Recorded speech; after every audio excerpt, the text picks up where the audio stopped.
And we're live. Hello, reader friends. Hello, reader friends. Thanks for being here today at our next book club Thank you for report. being here today. Can we not have a Princess Diaries or Mean Girls reference in a live stream? Probably not. Oh, bless you. Bless you. Isn't it? Anyway, hello, reader friends. Thanks for being here. Could you please say hi in the chat? We'd love to hear from you. Welcome to our book club. I feel like we need a song. Yeah, we need to hear a song. So we can keep dancing, so it's not just like... Yeah. Rob, make us a song. Yeah, he'll make us yes. a song. A little jingle. I would love a jingle. I was born to have a jingle. Yeah. Hello, Chad. How's it going? Cool. Hello. Thanks for joining. Yeah. Happy to have you. Your name, Emilsha? Or tell us what you'd like us to call you so we can do that. I'm Kateri. Should we introduce ourselves in case there are some new people?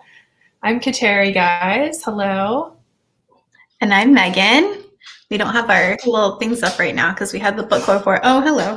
My dog is trying to join. And Duke is here as well. You can hear the heavy breathing. It's my dog. Or the tail. It'll come. You'll see it. Yeah, so welcome to this month's book club report, or our live book discussion. Yes. Thanks, Emil. Nice to meet you. We are talking about... Oh, I beat you to it. Sorry, I should have cued you. How Capitalism Underdeveloped Black America: Problems in Race, Political Economy, and Society by Manning Marable. We keep getting books that are that have really long titles. That's what happens when you pick nonfiction. Yeah, nonfiction is like that. So we didn't pick this book, did we?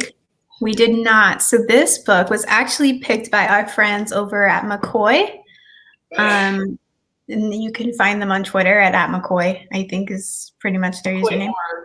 Yeah, MCOY.org on Twitter. And they picked this book out. Unfortunately, we were going to have a panel discussion, but life gets really busy. It's hard to get all of those schedules to work out.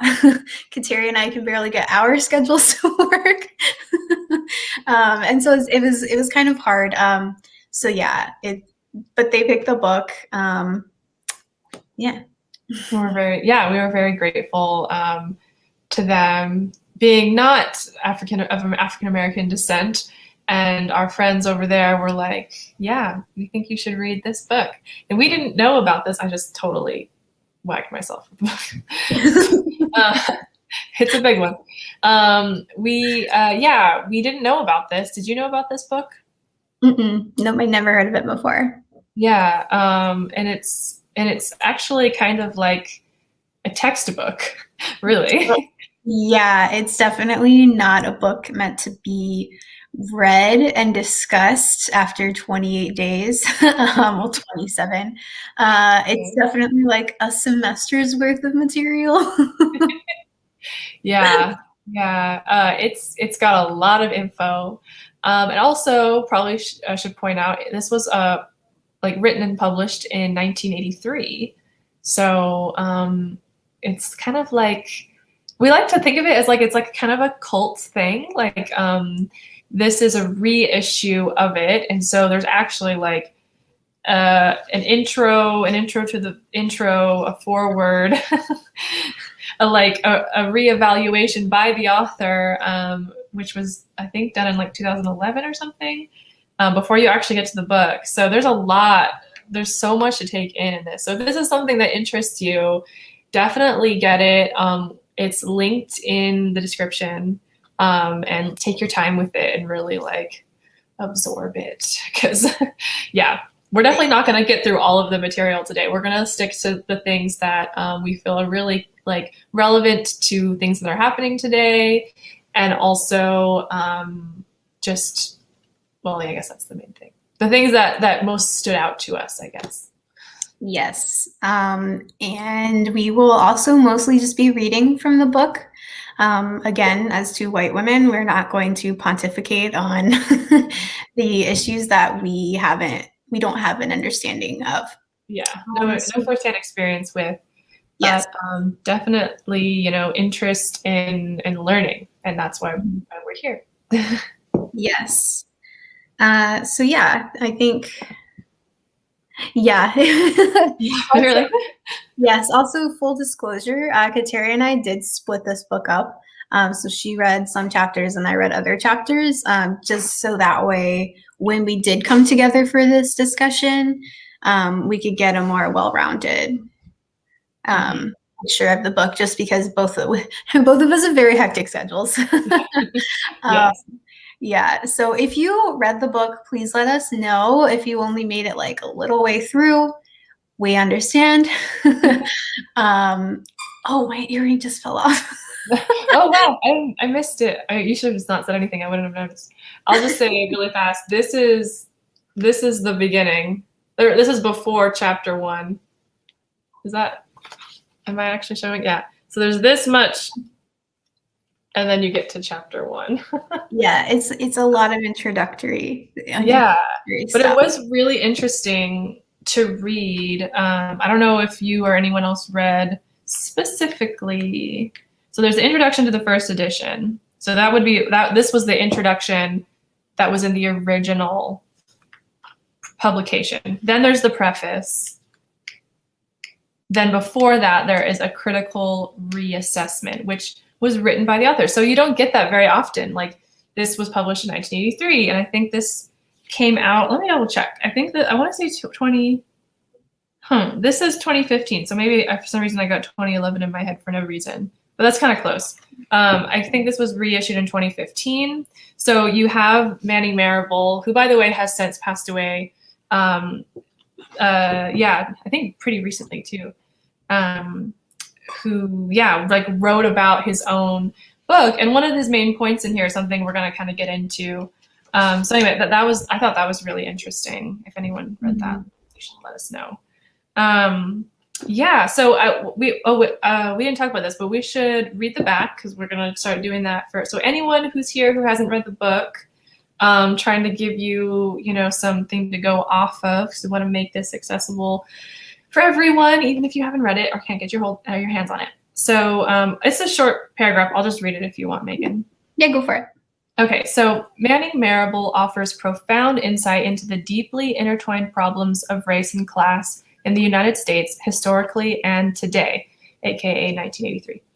How Capitalism Underdeveloped Black America dispenses impeccably comprehensive research to expose the realities of African American poverty, health, employment, and education, as well as other demographics. Marable's conclusions prove an undeniable connection between the oppression and exploitation of Black America and capitalism. Yes. There we have it. So you can imagine, because he does make that connection, it's a lot of information in here. A lot of information. It's really interesting information because it's history that I had never really learned. I think that's been a theme over the past few years, is that there's a lot of history that we just don't learn. And so it was really interesting to kind of see another side of history from a perspective that isn't white. Yeah. So I had the chapters that focused more on like economy, the poor, more just like specifically looking at like, I think like capitalism and racism.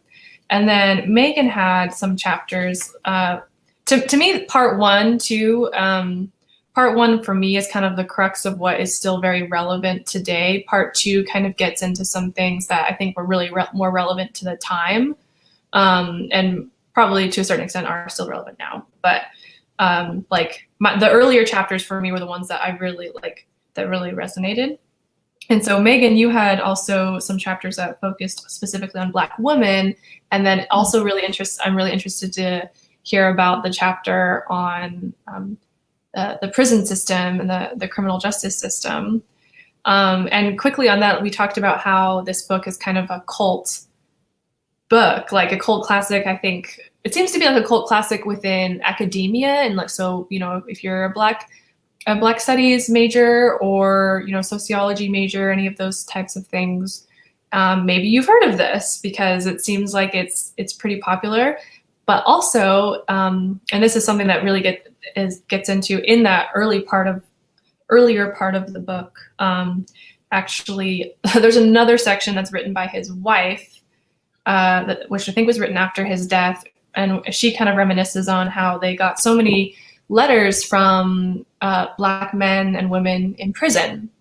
So this book was actually kind of widely read by people who were in prison, and who would write letters saying, this is really opening my eyes. I'm going to start reading groups and stuff like that based on this book. And so yeah, I think so that's really cool. I always love when we pick books that have that kind of extra special connection to something. Like Tyranny of Kindness was a big one. Like Teresa Funicchiolo had this amazing connection with the UBI movement. So that was something that I actually really valued as I was reading this. You feel like you're holding a piece of history. Mm-hmm. So that was really cool. Yeah, for sure. And speaking of, to this comment, there are definitely certain parts of chapters that we will not be reading out loud. I just don't feel like we in this like grief vacationing or this really weird voyeuristic of we want to hear all of the bad things. I just don't want to feed into that. So if you want to read the book, there are some very hard and graphic things that you will read. I just won't be reading them to you guys. Which, because we do want to try to read some parts of this, because every book needs a different approach for these discussions, and I think that. And on that note, sorry, I'm jumping thoughts, but on that note, we might be having a special extra reading shortly after this discussion. So stick around. All right. So yeah, and so we haven't quite had to thought of what were your thoughts, especially since you and I read different chapters. This is something we've never done before. So I want to hear from you, what were some of your kind of takeaways? Yeah, so I think my biggest takeaway, honestly, I focused on chapter 3, big time. Let me just read the. Can you tell us the title of the chapter? Yeah, I'm trying to get to the. I don't do that nice thing that you do where you put tabs on it. I need to start doing that. So chapter 3, Groundings with My Sisters, Patriarchy and the Exploitation of Black Women. And this one was really eye-opening in a way that's I probably knew this, right? I probably if I really thought about it, I would have known some of this information.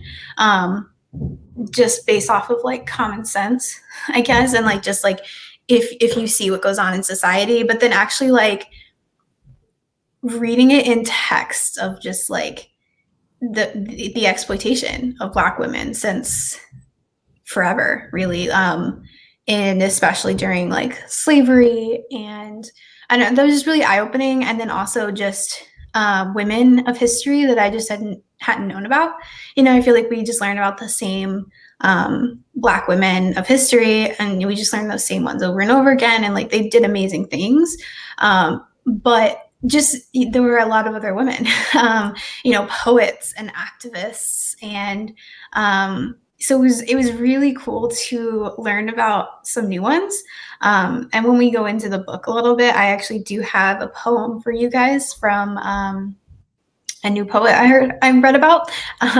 So yeah, I think that was probably the most interesting thing for me to read, was just about, you know, the exploitation of Black women and just how deeply it ran and still runs. And I think that's like that was a cool tie-in to Tyranny of Kindness as well, because Teresa talks about that. She worked a lot with like welfare moms, and so, you know, she went into that as well. So that was like my biggest takeaway. And then I think my other takeaway is that even though this was written in 1983, a lot of this material is still culturally relevant, unfortunately. And I say unfortunately because the stuff that's relevant is the good stuff. So I think that was another takeaway, is that like these themes just keep popping up, and I don't know, like it needs to change. And it's again one of those things where you're like, you feel so small because you're like, I'm one person, like what do I do? But then you're like, well, book clubs, that's why we have this book club, right? Like just knowing that information, you feel like, okay, at least I can like have conversations with people, or I can hand someone this book. Maybe not this book, but I can like, you know, tell them, hey, here's this chapter on something you were talking about. Here's this book, read that chapter, you know, that kind of thing. Mm-hmm. But yeah, that was my biggest takeaways. What about you? Mm-hmm.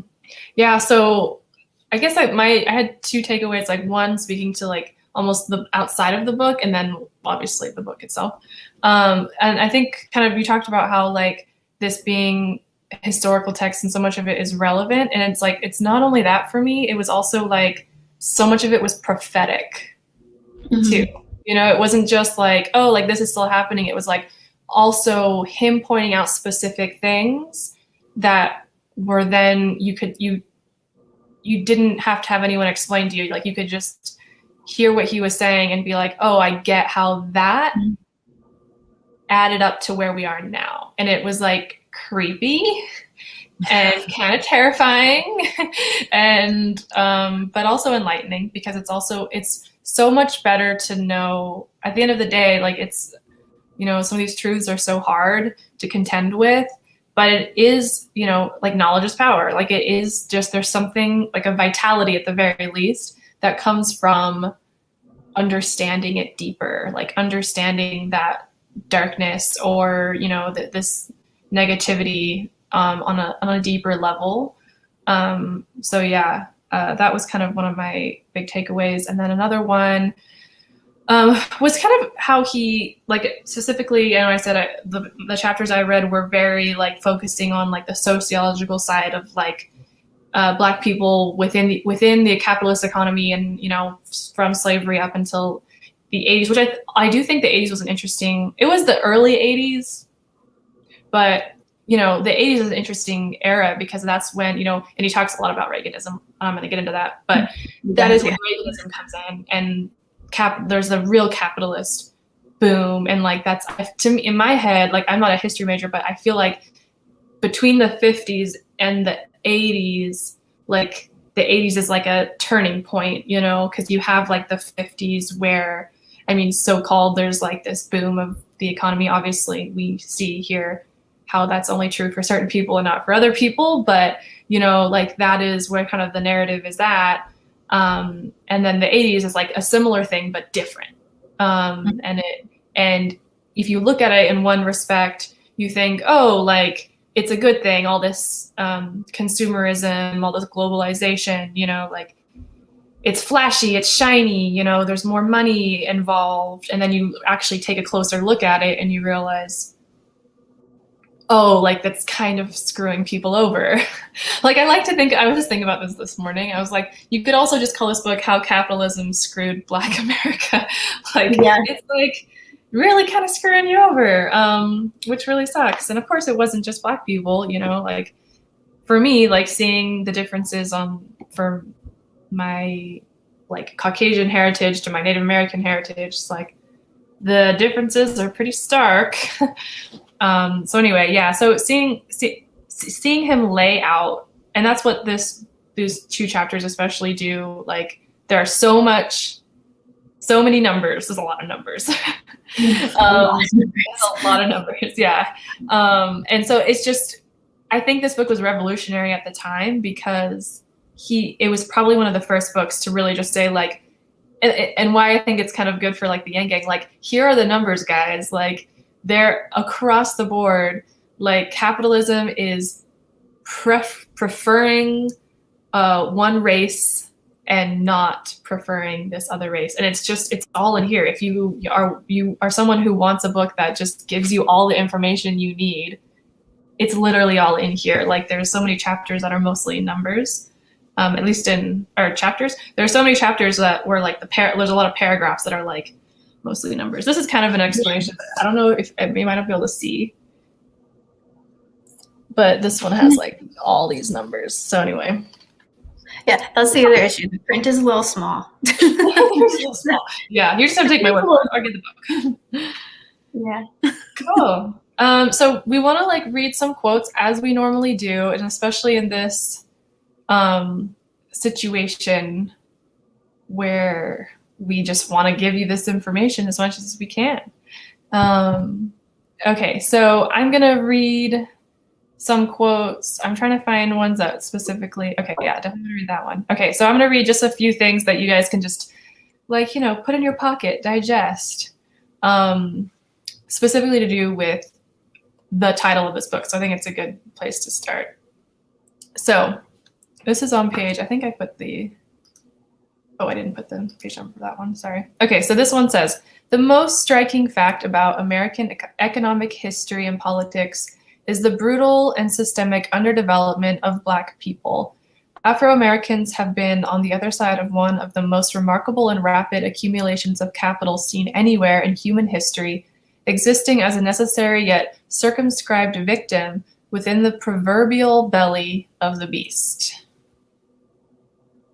And then there's another one that's very similar. Okay, so then kind of in continuation with that, this one is on page 2. So the other one might have been on a similar page. I just didn't, or a near page. I didn't write it down. Capitalist development has occurred not in spite of the exclusion of Blacks, but because of the brutal exploitation of Blacks as workers and consumers. Blacks have never been equal partners in the American social contract because the system exists not to develop, but to underdevelop Black people. So I think one of the biggest takeaways was, I think what he's trying to do is he's trying to really like make sure we're not fooling ourselves when we talk about capitalism and the way that it's, you know, underdeveloped Black people. You know, it's sort of like, I think it seems to me like there's kind of this narrative of like, first of all, things just are the way they are. Like there's a biology of all of this, and there's nothing we can do to stop it. And it's like, you know, there's going to be poor people, and you know, if it happens to be mostly Black people, well, that's just the way it is, you know. And I feel like there's this kind of narrative that's either told explicitly or it's just underlying, and people don't question it, I guess.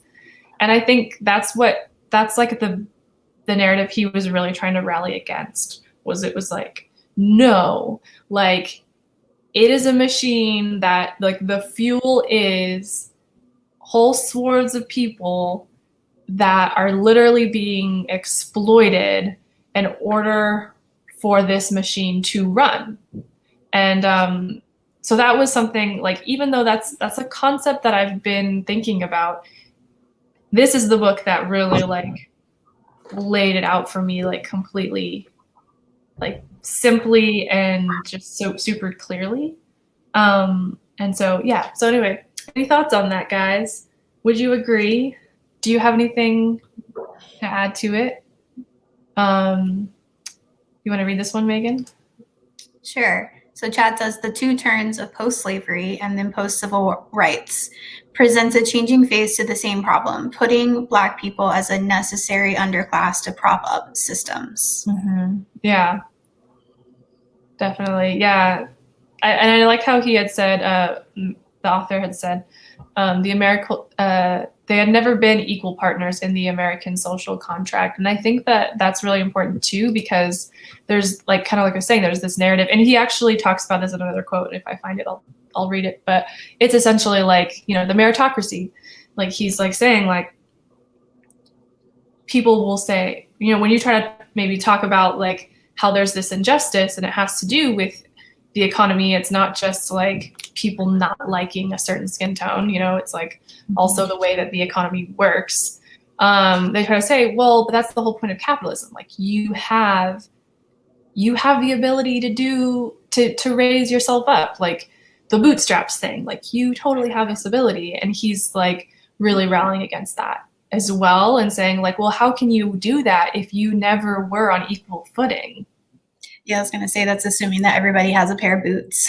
Like, right.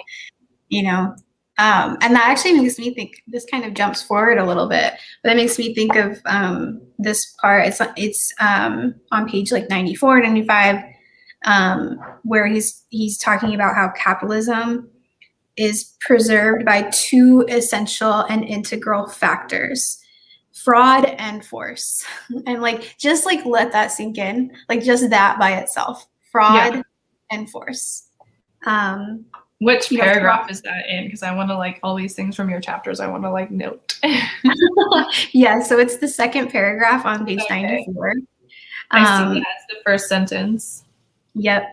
Fraud is the ideological and cultural hegemony, I hope I said that right, of the capitalist creed, that enterprise is free and competition exists for all in the marketplace, that success is available for all who work hard, accumulate capital, and participate as voters in the electoral process, and that democratic government is dependent upon the freedom to own private property. And that's literally like exactly what you just said, you know, like this is like assuming, you know, and he's just saying like, this is fraud. Like that's just straight up fraud. That's not a truth. Right. You know, and then it says, beneath this velvet glove of fraud exists the iron fist of force. The essence of slavery was coercion of the most primitive kind.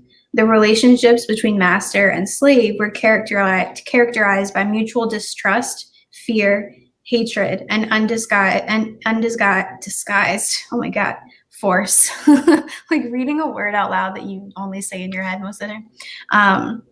But yeah, and he goes into it a lot more, but he ends it with this quote that I like, it just like stuck in my head. If you go to page 95, in the last paragraph of this part, it's the very last sentence. Force is the essence of Black underdevelopment under capitalism. To be Black in capitalist America is to be a prisoner to the reality of coercion. Yeah. It's kind of crazy to like think how like here, like this is an example of how I was like, it's like weirdly prophetic. Because like hearing you read that, and then like thinking about how like coercion right now is like such a part of all of the violence against Black people and people of color, you know, like it is crazy how like once you start to see these behaviors and patterns, you see like, oh, it's like a disease. It's like it infiltrates everything. It infiltrates, you know, education, how it's like, you know, like I work at like really like lovely private schools, and they have these like really like open campus, like free form situations. And like even going back home, seeing the high school I went to school in, and I didn't grow up in like a super affluent, it was like a normal neighborhood. But, you know, there's all these bars everywhere now. It's like, it goes to show how like the system just makes coercion of the people at the bottom like so necessary in order for it to function. Right. And it's like, you know, since the beginning of our country's creation, we've had a certain group of people on the bottom, and we've never acknowledged that. And we just keep pretending that that's not a truth. And I like that he's saying like, it's the reality. And I think it's not just something that Black Americans have to take as a reality. It's something that white Americans have to accept as a reality and then change it. Yeah. You know what I mean? Like, I feel like a lot of our problems stem from just not acknowledging, or oh, it's not as bad as people say it is. Like, no, it is. It's actually way worse. It's actually way worse. You know, especially like history, you know, has been very like whitewashed and very like, and rose-colored glasses, you know, and it's like, no, it's way worse. Do not jump. Sorry, I'm watching my cat about to jump on my laptop. Got real serious there for a second. Oh God, yeah, Can you we know. say hi to Lacey? She's here. Hi, Lacey. Hi, Lacey. So yeah, you know, you know, it's not just acknowledging; it's just acknowledging that it was worse than we're taught. It's worse than we thought, and yeah. And when you're such a poet that you talk in rhymes, you know, but it's, if we don't acknowledge it, we can't move on and we can't make it better. Yeah. You know, so that was another big part of the book that I felt like he kept saying over and over and over again was, this is reality. Mm-hmm. This is what to accept as fact. Yeah. And, well, we're else. Yeah. And while we're on the topic of the meritocracy, and because I know Yang Gang really doesn't really like the topic of, this is one, I think we shared this on Twitter as well. For white corporations, he, she serves to perpetuate the illusion that anyone can, quote, make it within the existing socioeconomic order if only he, she works sufficiently at it. So yeah, and he also gets it. And then the other part is that this book does get into sort of within the Black community dynamics, which is not something we're going to go like too deep into today. But what I appreciate about that whole conversation is how it really presents the issue as being way more complex and nuanced, complex and nuanced than it is, than it seems. So anyway, yeah. I think I put on the Twitter when I shared that, I was like, it was published in 1983. We've kind of known that the meritocracy isn't real, guys, for a while now. So, well, and that actually makes me think about one of the things that he was talking about. About how, like, oh, if you just work hard enough, or, you know, whatever. There was one thing he was talking about was like, after slavery, they got into like sharecropping, and then after sharecropping, there was this thing called peonage, I think, and it was essentially it didn't matter how much you worked, you know, they would take advantage of their, you know, not a lot of Black Americans could read, and so they take advantage of that and make them sign contracts that they didn't know what they were signing. And then they would work really, really hard thinking, oh, this is my land, I'm going to make a profit off of this, only to find out that they owed more than the crop was worth. And right, so it's like, it doesn't matter how hard you work if the system is set up for you to fail. Right. And also to exploit your labor on the way, you know? Yeah. Also, since I'm on this page, I thought this was like really stunning. And this was in 1983. So I don't know what it is now, but on page 101, it's the last paragraph, the first sentence. Behind the peonage and convict leasing system, behind the racist and undemocratic white court system, and behind all the powers of the brutal white police, rested what could be termed the great deterrent to Black crime, lynching. C. Van Woodward documents that Alabama whites actually spent more money for rifles and pistols than they did for the state's entire supply of farming implements and tools. Well, yeah. And it's not just that they were using them on Black Americans, they were using them on each other too. They were just killing each other. Yeah. And then also, you know, it was like he was basically saying like they used that as an excuse to do like vigilante justice. Like, we're just going to go take care of it ourselves. And it's like, but anyways, that was just a really shocking statistic to me. Yeah. There's a lot of shocking statistics in this book. Yeah, but I was like, we spent more than their entire states, like, farming supplies. That you, like, food. Right? Yes, exactly. Bloodshed over food. Yes. Death over food. You can't.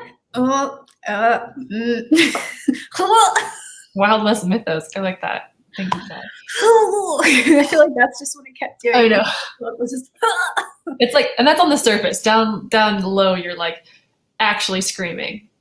yes, like I felt very angry.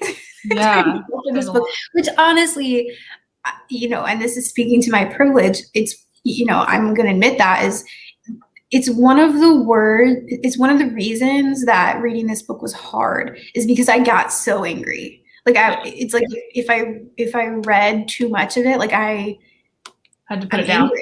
I get angry. Yeah. And this is just me reading it and not even living it. I'm not, you know what I mean? Yeah. Like I'm like not even the armchair like victim, where you're like obviously not a victim, but it's like it's so pathetic. It just makes me angry that we've done this. Like on a lighter note, can we say hi to President Manny? Hi. Hello, President Manny. Thank you for the birthday wishes. Thanks everyone for the birthday wishes. Yes, I was. Her word, she is. Sometimes my little mannerisms just fill in the blanks for me. Yes. Yes, that's right. Yeah, I do want to flip a table or something. I don't know. I love that because my boyfriend and I have an inside joke about flipping tables. So yeah, I feel you on that one.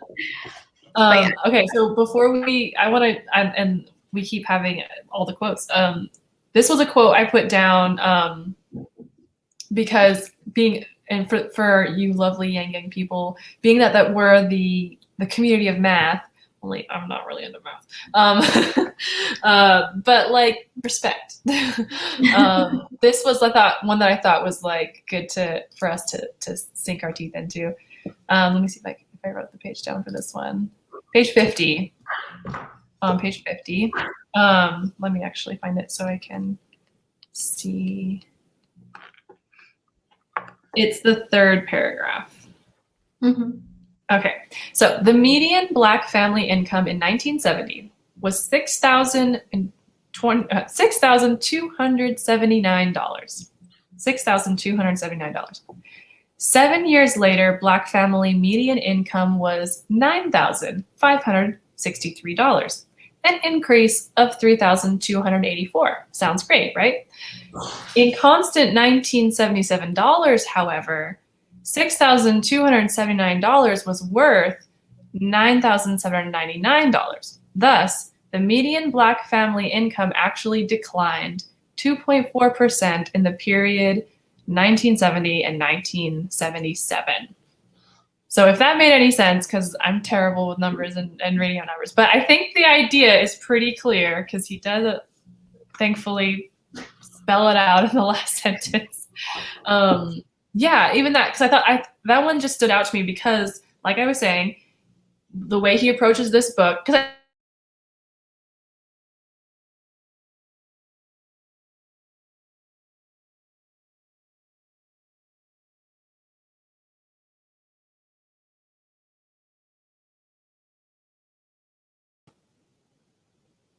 I'm like, Rob, can you hear me now?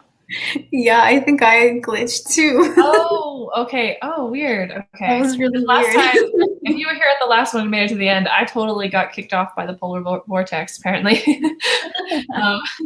I wasn't sure if that was, my internet's just been weird recently. Okay, what did you hear me say? Where did I get cut off? Okay, Terry, you know not to ask me that question. Oh, sorry. Okay, I forgot.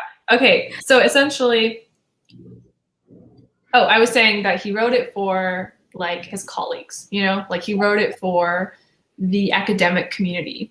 So that's why I think that there's so much just like info. There's so much like statistics and like just, like it's hard to take in as like someone who's not someone who studies these numbers. So I think, that this is for like an academic who can take off their shelf, open to a certain page and be like, what numbers did he say these were? Oh, okay. And like plug that into your own research. So that being said, but as a reader, that's not like that. A lot of these numbers would kind of clump together and, be hard to take in. This one stood out to me because he's really showing how like the numbers don't always tell the truth. Like you have to like really, you have to question everything and you have to really like look at like the deeper some of the deeper like undercurrents, you know, like you have to be a real truth seeker. And so yeah, so I just thought that was an interesting one, and it stood out. So yeah. The other thing that was so before I want to get into some of your chapters, I would say for me, the other thing that was really interesting was, I guess two things actually. He does get into this concept of the ghetto class. There's an actual like academic term for it, and I believe it's called the subproletariat. Trying to find where he talks about that. He kind of goes back and forth between things, but anyway. So yeah, so basically, this one thing that was really interesting about this was him going into the idea of this one. Sorry, I love this. Mm-hmm. Thank you. Yep, you know, she's my homie. I freaking love her. Okay, so where was I? Okay, so yeah, the ghetto class. Just like going into, it was really interesting to hear about how, from a more like sociological perspective, how like that was created and how it stays, like how it maintains, you know. So how like these ideas of the ghetto and these underserved communities, which is like the way I prefer to call it anyway, stay that way and don't get better. And so, which kind of ties to what we were saying earlier, you know, about the meritocracy, like the idea of like, well, why don't these people just pick themselves up by the bootstraps and fix their issues and stuff like that? And of course, I mean, you could literally read a whole book on that, and he just goes into it a little bit. But even with what he was able to say, I found that really interesting. And it ended up being that I was like scrolling Instagram and I found someone who's doing like a very like info video. And they kind of actually gave an example that really stuck out with me, which was how like when I believe it's called the New Deal, right? So after, Manny, if you're here, you'll correct me if I say something wrong. But, you know, after the Great Depression, they were giving people, like giving a lot of stimulus, giving people funds and loans to be able to buy land, buy houses, start businesses, and how that was literally done for certain communities, but not others, you know. And that's, history is definitely not taught. Like you learn about these things that existed in these bills and, you know, forms of legislation, how these, they were such a part of, you know, how our country grew, but then like don't learn about how there were actually whole, like, there would be like neighborhoods or counties where like they would keep track of like who was not white, you know, like who was actually living here, and decide not to give them money. So like I found that was really interesting. So yeah, so there's definitely like some stuff on the ghetto class in here. Again, that's what he calls it, so that's why I'm calling it that. And then the other one that I wanted to, actually, I think I have a quote for this. So one of the things, getting back to what stood out for me about the text being really prophetic. Where is this? It was basically, so he talks about like Reaganism. This is hard for me to talk about, guys, because I need to like read more on this. This is like still kind of new to me, but I was definitely introduced to the concept of how Reaganism, and if you don't know, which this was in Tyranny of Kindness, that was definitely the book that most like relates to this book, huh? Tyranny of Kindness, which was June book, right? That discussion is on our channel if you haven't seen that. So anyway, yeah, that book goes into like the myths of the welfare queen. And so that was kind of around the same time, like a little bit after I think that this book was published. But yeah, he's really talking about how a lot of these changes with the change of administration to Reagan, how racism was like so much more like embedded into our society. So it's like kind of crazy to hear these like him talk about terrible things to do around like Reconstruction era, Jim Crow, and then how it actually got worse like under Reagan with a lot of his administration and his policies. So that was really interesting. And so take all that in. And then there's this quote that really gave me chills. Okay, so really quickly, he uses this thing called Black capitalism, and this phrase called Black capitalism. And so in the book, he does go into about how there's like the Black elite and how they also help perpetuate the system. And interestingly, on a side note, when he reevaluates his work, like 20 years later, he talks about how he kind of wishes he hadn't focused on that as much. So that's like, there's multiple reasons why we're not going to like go into that topic. But that's in this quote. So when I read Black capitalism, I just kind of think of like everyone who's not the Black masses, who is what he's talking about in this text. That's the subject of what he's talking about. All of these Black Americans who are being exploited, underdeveloped by the system. I hope I made that clear. Okay, so here's the quote. In short, the crisis of modern capitalism may push the advocates of Black capitalism squarely into the political camp of the most racist and conservative forces of white America. The logic of Black capitalism could reinforce the politics of authoritarianism. So if I don't know how clear that is, I don't know if it needs more context, but essentially that quote and the whole conversation he was getting into, to me, was so prophetic of like Trump and all that we're seeing right now with like just the divide that's happening, the way all of this right wing, and he does go into how a lot of this like right wing rhetoric is really started by Reagan. And there's people now who, were alive then and like were actually like still politicians then and like are still trying to like go back to those policies. And I think probably a lot of what Trump is doing is probably very similar, because it just sounded so similar and so prophetic is the only word I can think of to like where we ended up, over the past 4 years. So yeah, so that gave me chills. Those were some moments. Yeah. Pretty crazy stuff, guys. So anyway, shall we? I want to hear more from you. I've done a lot of the talking. I hear that you have some poems, and I think that would be really cool. Yes. So I will go into that. Am I repeating for you or just on my end? I don't hear any repetition or echoing or whatever. Okay, so it's just gonna bother me. Okay. It went away now. Okay, so the first thing I want to do is going back to when you were reading that quote about the ghetto. What did you call it? What was it? The ghetto class. Ghetto class. Yeah. So again, he calls it the ghetto class. So that's why we're saying the ghetto class. I prefer to say like underserved communities, but those things. I think he's trying to call it what they called it. You know what I mean? Like what the white people who instituted these things call it. But there was a really interesting quote on page 226. It's the very last paragraph of chapter 9. And he says,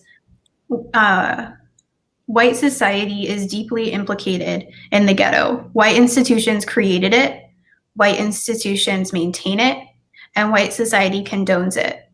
With the failure of the Black Power movement and the political collapse of white liberalism, the direction of America's political economy and social hierarchy is veering toward a kind of subtle apocalypse which promises to obliterate the lowest stratum of the Black and Latino poor. For the right will not be satisfied with institutionalization of bureaucratic walls that surround and maintain the ghetto. The genocidal logic of the situation could demand, in the not too distant future, the rejection of the ghetto's right to survival in the new capitalist order. Without gas chambers or pogroms, if that's how you say that, the dark ghetto's economic and social institutions might be destroyed, and many of its residents would simply cease to exist. And so that whole paragraph was just kind of a that's a great quote to follow up with. Yeah, for sure. Yeah, and I just thought it was like that was the last part of my chapters, and I was like, Jesus Christ, and the failure of the Black Power movement too, like that was part of this chapter, and it's something that we don't have time to get into, but it's essentially like the FBI's part in destroying that. Was like, I don't want to say like interesting. It was interesting to read because it's one of those things that you kind of hear on like the Twitterverse, you know what I mean? But then to actually be like, no, like that, it's like true, like it happened. It was like, oh, okay. I'm definitely gonna make sure I read those parts that you read. Go back and read that, because that's something that like, although I didn't believe it, but it does feel a little bit like stranger than fiction or something like that. Like you're like, what? Really conspiratorial? Like it feels like a conspiracy theory because it's like, why would you do that? You know what I mean? Like, why would you why would your own government like squash this? You know what I mean? But so it sounds like a conspiracy, but I mean, it kind of was, but it's not a theory. It's like an actual thing.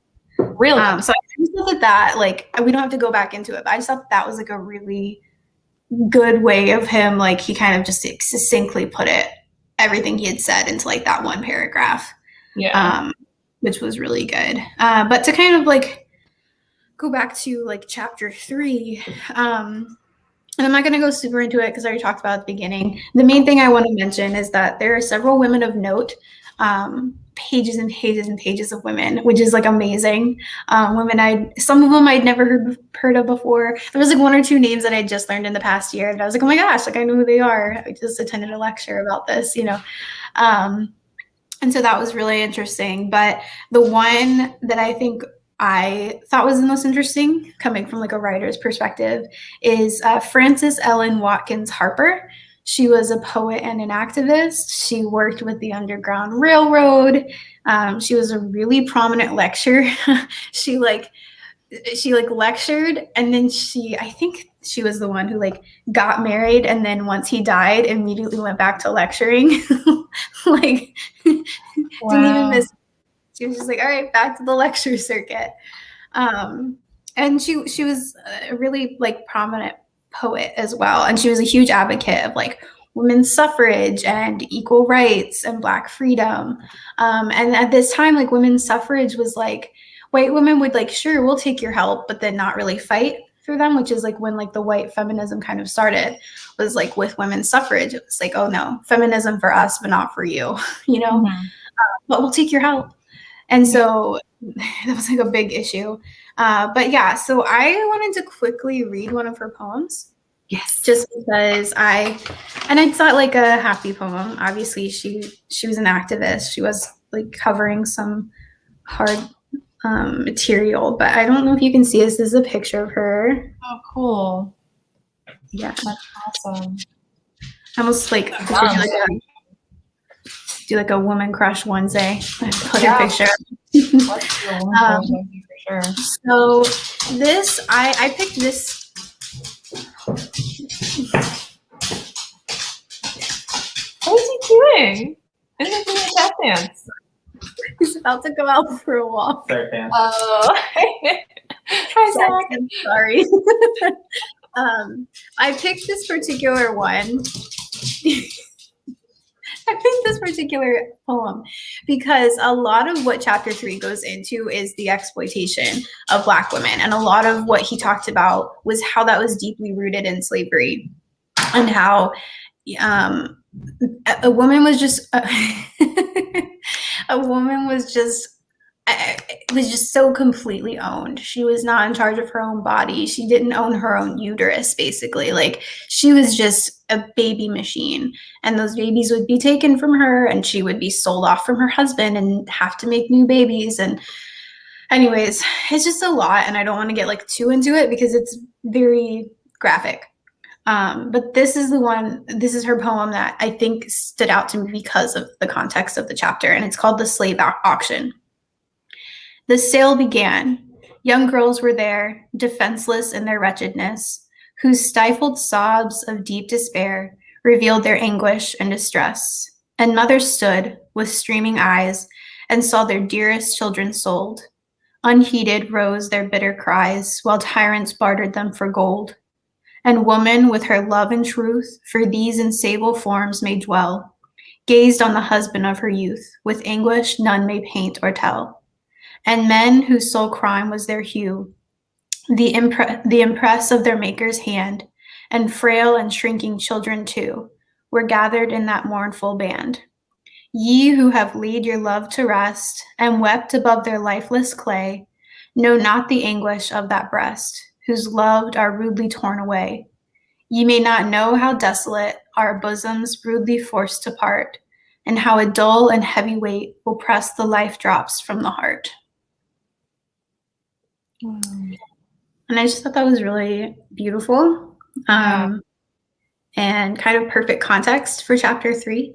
And I had never heard of her before. And, you know, I think that that's another, you know, thing that, you know, American culture just kind of does, is it's not just that we don't celebrate like Black Americans with capitalism, but also like through the arts.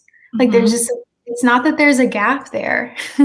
Black Americans are making art. They are writing. They are creating. Yeah. We're just not showcasing it. Yeah. You know, and like, especially poetry as like this other thing, you know, like it's like, it's social justice art. It's not just art. It's Black art. It's social justice art. You know, it's like, it's slave art. Like, you know, it's like, it can't just be art. Yeah. And so that's why I really wanted to showcase it, because I'm like, this is a woman that, you know, most of us have probably never heard of, and she writes this beautiful poetry, you know, that's very, very relevant to her time. I really wanted to showcase her. If you look in chapter 3, there are just a ton of other women. I wrote down Sojourner Truth, she's another one. I feel like we learned about her in history classes. But it kind of went more into her story, which I thought was really cool, because I feel like we just learned what they want us to learn. And so they went into her story a little bit more about how, you know, she was a lecturer and an activist as well. So that was like pretty much it from chapter 3. Like I said, there's a lot more to go into, but I wanted to focus on the women of note and their poetry. A lot of my other stuff we kind of already went into. There was one other thing I thought was really, I just had never heard this before. Oh, 2 more things actually. In chapter 9, the most interesting thing to me was how the response to violence against Black Americans has always been the same. White politicians will just always say, it's not that bad. It's not as bad as they're making it out to be. Right. The media is just showing you one side of the story, or the other response is to make the victim the bad guy.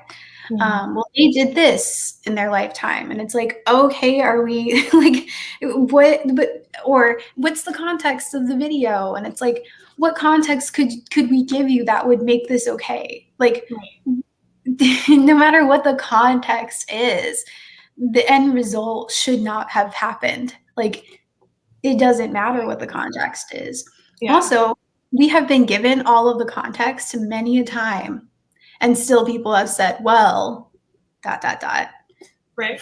You know? And it's always been the same, you know, because chapter 9, again, this was one of the chapters that I'm just not going to read to you guys, because I'm not going to allow you to vacation in someone else's grief and like someone else's like pain.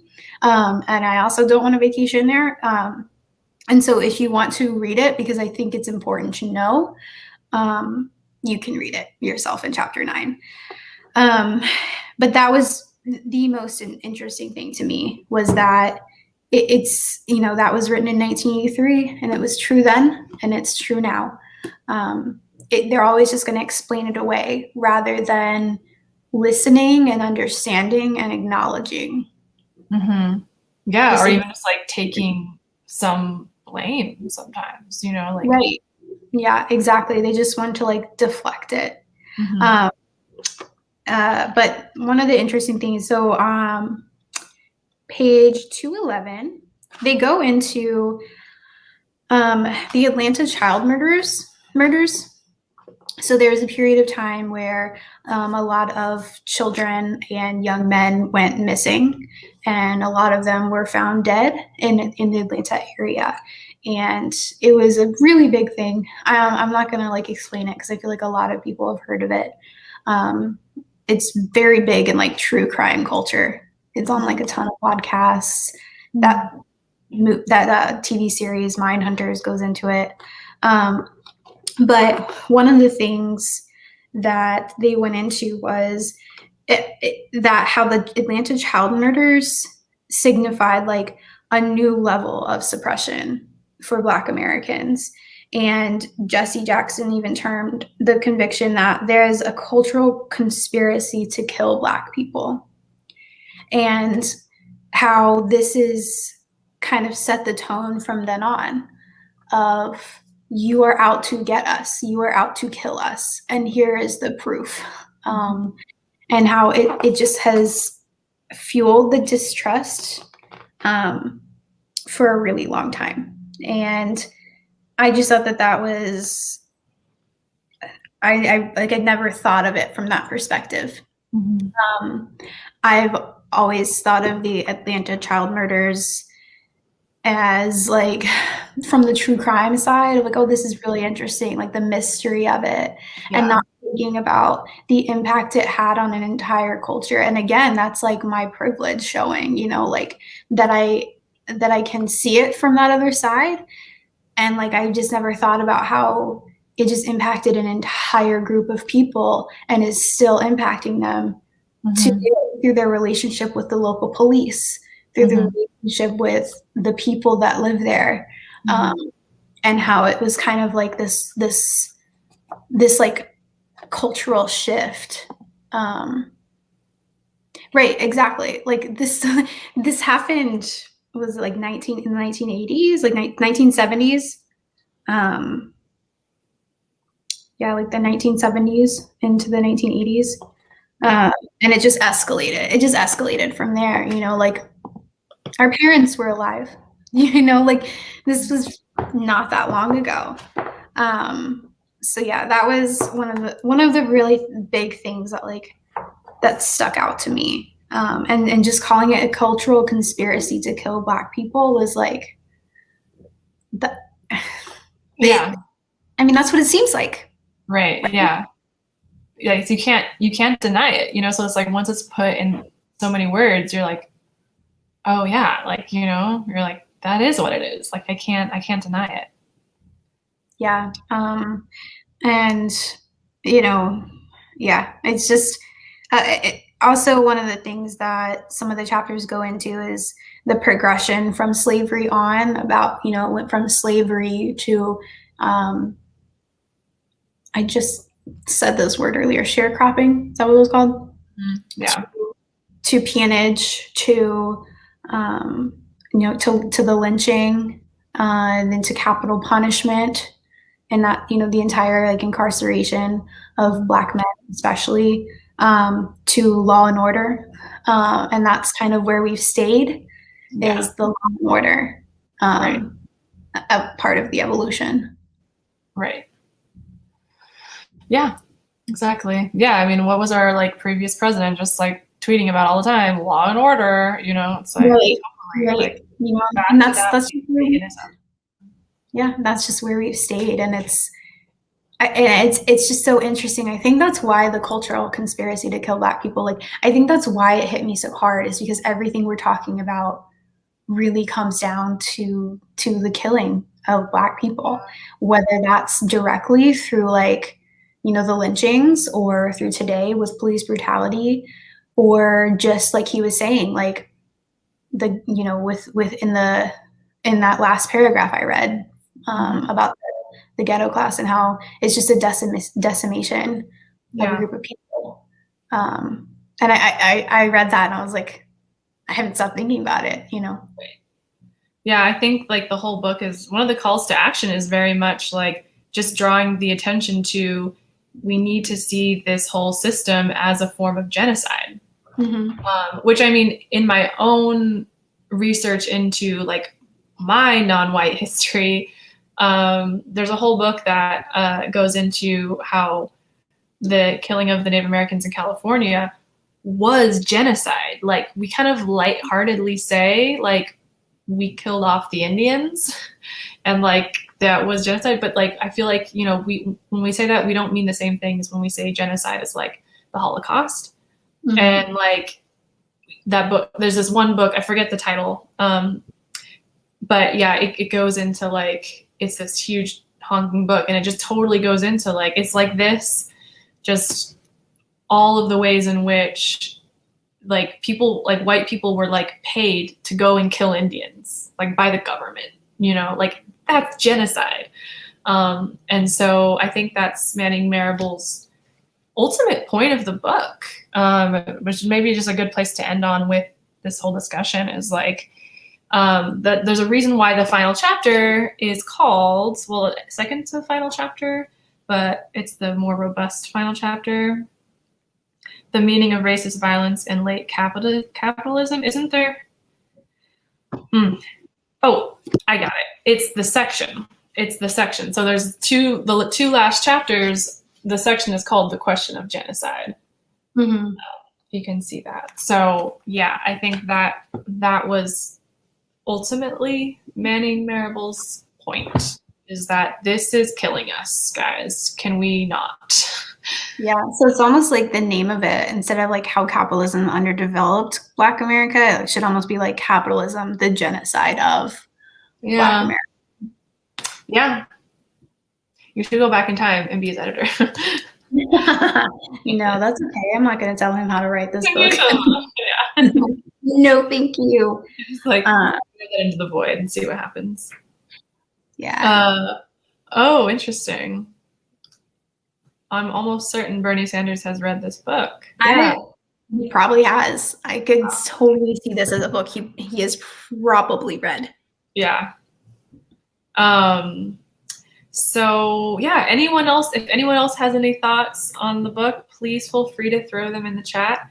So like we said, MCOY picked this book, and so if anyone from MCOY is listening now live or later in the future, again, thank you so much for doing that for us. We really, truly appreciate you. We wanted to also acknowledge something else that they had requested, which was, they basically said, this was the book we picked, and also maybe something by Toni Morrison. So I said, great, I freaking love her. One of my favorite books by her is Sula. It just so happens, and that would have been a big deal to do both. So we were kind of thinking it might be nice to have like almost like a mini Yang Gang story time, throwback to about a year ago. Shout out to our 1 year anniversary this month too, which we haven't acknowledged. Yeah, let us know if you've noticed our little mini rebrand and if you like it. Yeah, I'd love to hear feedback on that. We had fun with it. So anyway, Sula is a beautiful book, as all of her books are. I'm like, how do I describe this book? It's about a woman named Sula, and it's about a small town, and it takes place, I want to say, in like the 50s, I'm pretty sure.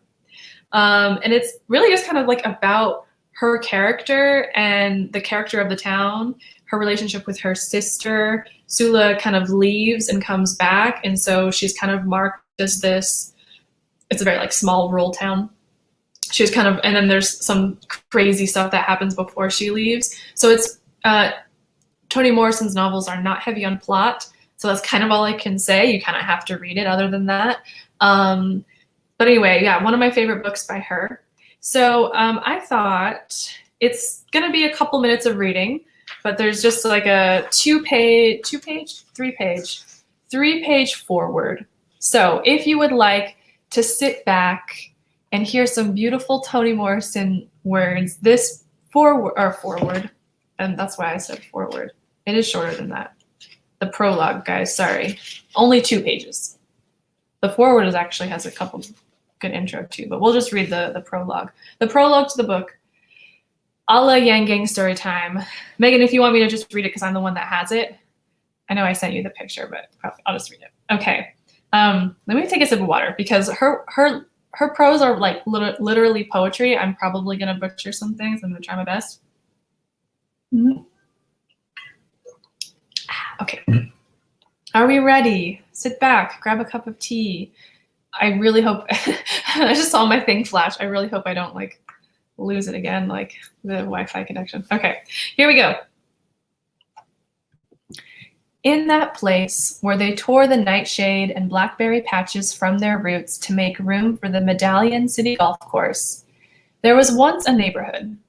It stood in the hills above the valley town of Medallion and spread all the way to the river. It is called the suburbs now, but when Black people lived there, it was called the bottom. One road, shaded by beeches, oaks, maples, and chestnuts, connected it to the valley. The beeches are gone now, and so are the pear trees where children sat and yelled down through the blossoms to passerby. Generous funds have been allotted to level the stripped and faded buildings that clutter the road from Medallion up to the golf course. They are going to raise the time-and-a-half pool hall where feet in long tan shoes once pointed down from their chair rungs.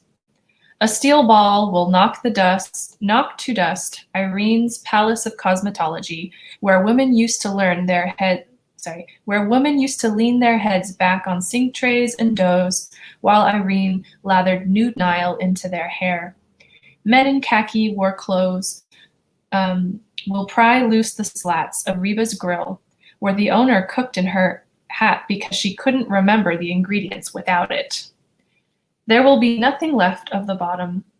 The footbridge that crossed the river is already gone.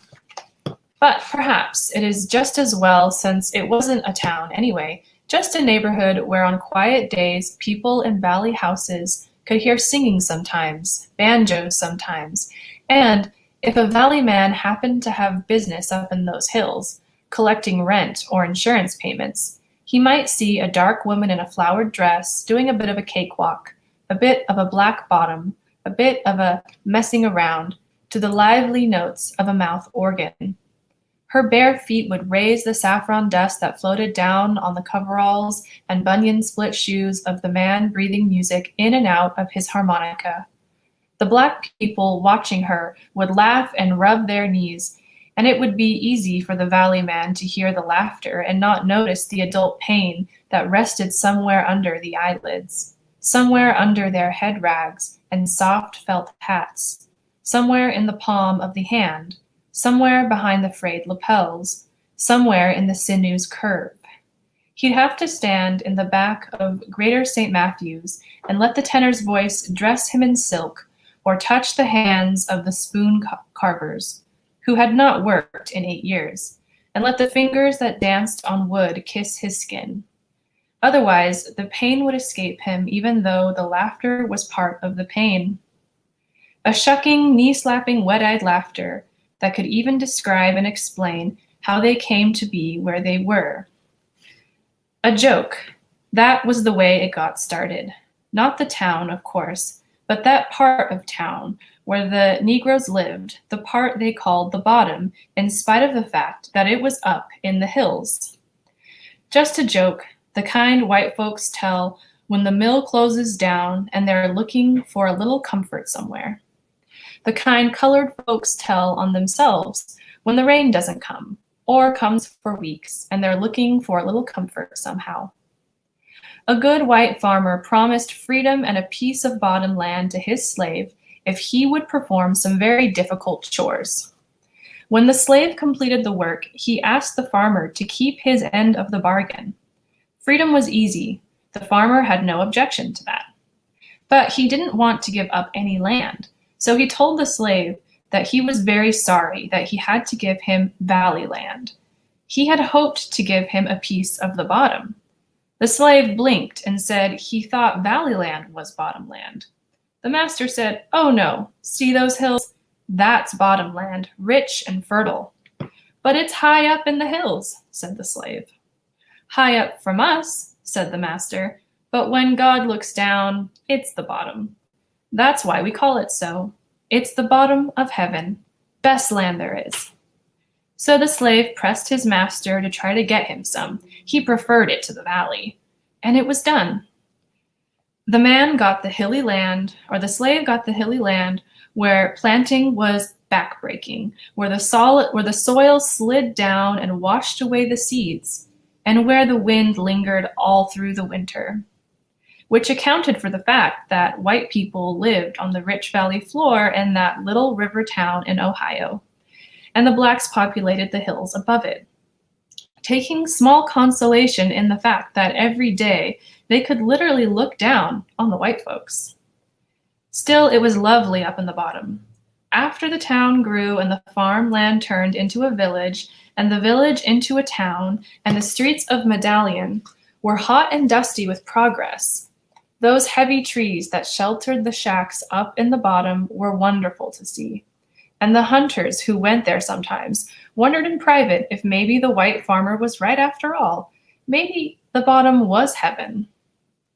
The black people would have disagreed, but they had no time to think about it. They were mightily preoccupied with earthly things and each other, wondering even as early as 1920 what Shadrach was all about, what that little girl Sula who grew into a woman in their town was all about, and what they themselves were all about, tucked up there in the bottom. The end. Snaps for Toni Morrison. Megan, come back on off mute. Okay.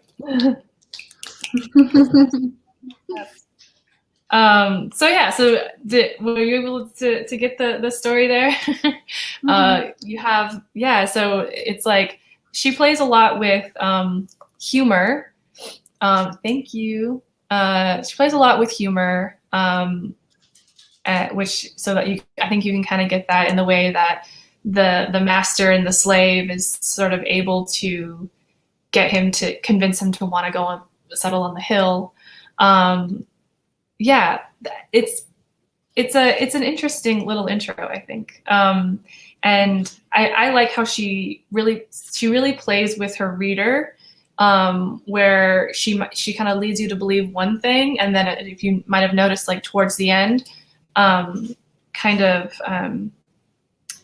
the hunters who went there sometimes, the hunters being like white people, wondered in private if maybe the white farmer was right after all. Maybe the bottom was heaven.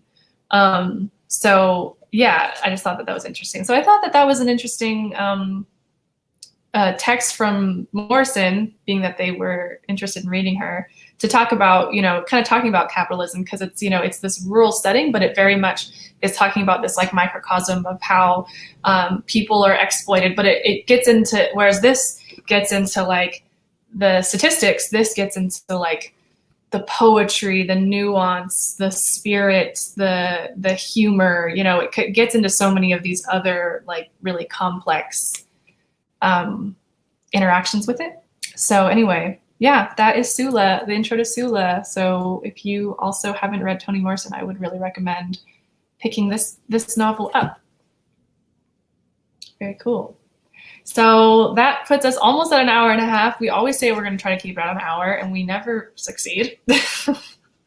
We try, guys. Intro. We like to spend time with you guys in the intro, like Yeah. So that's why we try to do the happy hour as much as we can. Like we said, though, scheduling is difficult. So thank you for hanging out with us today, guys. Before you head out, we gotta tell you. What the next book is. Do I actually not have it? Where did I put it? Mine literally just got delivered, so I don't have it with me. Okay, it's gotta be in my room. I'll be right back. Megan, do a dance. No. Megan will not do a dance.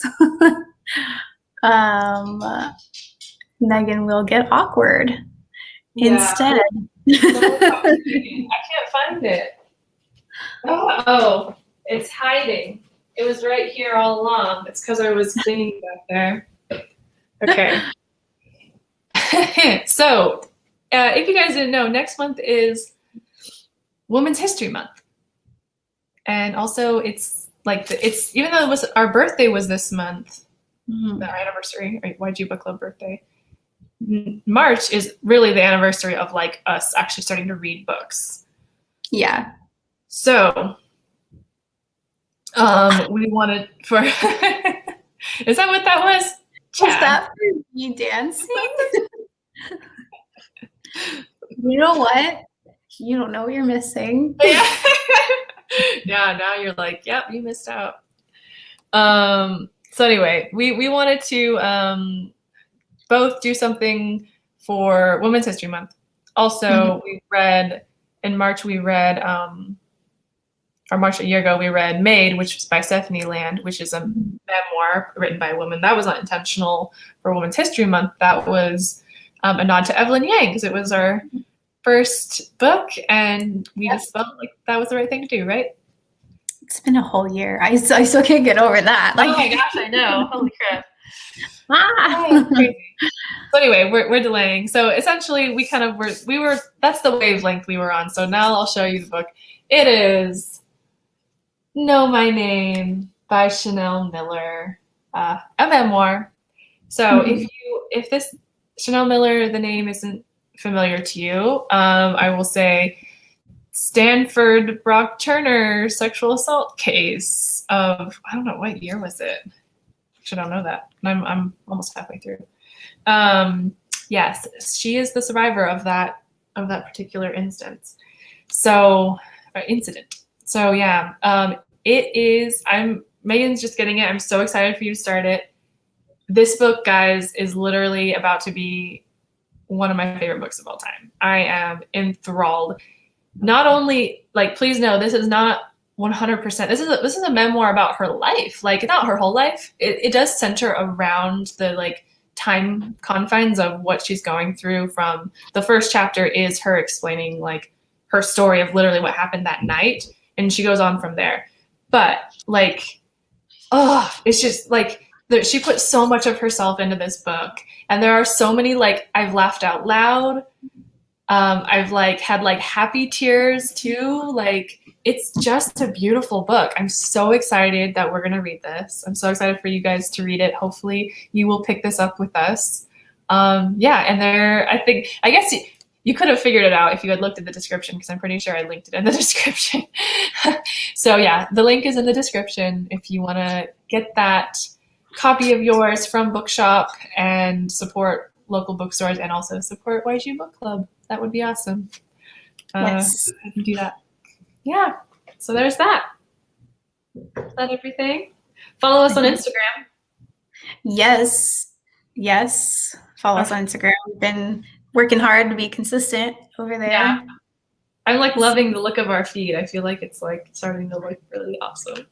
Yes, it's got all of our new branding colors and everything, which we've been actually using for a little while. So we're kind of sneaking it in there before our little rebrand, leaving little breadcrumbs. But yeah, I think that's everything. A big thank you to everybody who has been, sticking around for the past, if you've been here the entire year, or if you're just showing up within the past few months. It really means a lot to both of us. This is a side passion project for both of us, and so it means a lot that you guys care. It really means a lot that you guys would care to show up. And yeah, so thank you for your support. I just wanted to say that before we leave. Definitely. Should we answer this one question? Yeah. Yeah. As far as finalizing the time, yeah, so you can pretty much, for those, like, people being in the know, like, you can kind of count on the last Saturday of the month. That's what we always aim for, and we always aim for this time. However, if you're someone who knows us on Twitter, we do announce it on there. And then I don't actually know if we announced it on Instagram, because our following isn't as strong on there, but Twitter is a good place to get the announcement. I would say maybe put notifications on for us. We don't tweet, like, a ton on the page, but we post quotes. So if you know someone who doesn't really like to read but might be interested in, like, joining our community still, they can follow us on Twitter, or subscribe to our newsletter, which is also in our link in our bio. And we post quotes from all the books that we read, so that they can still kind of absorb some of the information and have something to discuss with us. So yeah, Twitter, newsletter, link if you go to our Twitter, there's a link that has like all of our takes you to all of our links. So yes, excellent question, and thank you for that. Thank you for being here. 30%. Wow, what a deal on books, I'm assuming. Right, I'm assuming. But that's awesome. Okay, I think that's everything. Thank you all. So yes. Thank you, reader friends. Keep reading. Happy reading, whatever it is that we say. Yeah. Oh yeah, books too. Good. Wink, wink. Wink. Cool. Guys. All right, we need to go. Have a good one. Bye, everybody. Bye. See you guys.